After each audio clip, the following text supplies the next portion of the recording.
na natin yung ating motor. Tara, pasok tayo.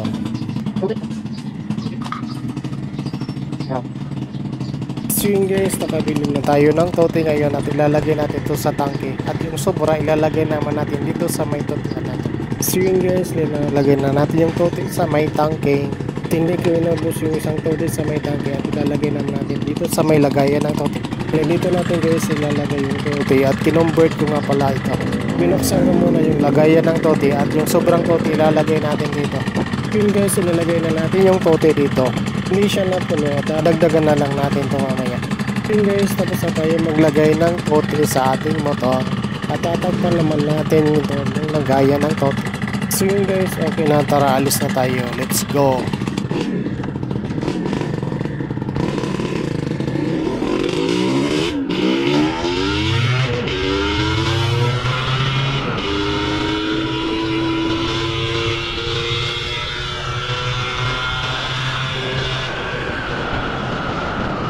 Umahataw tayong ating motor.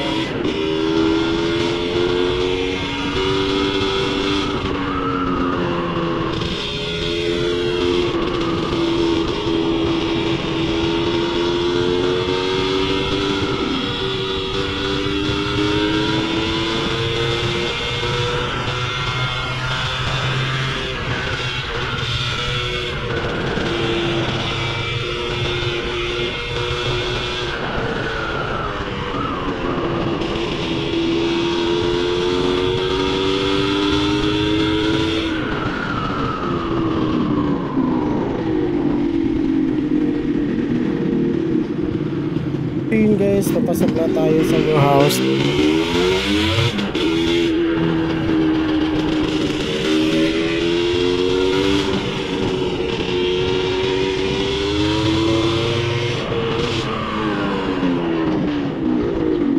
Andito na tayo ngayon sa warehouse.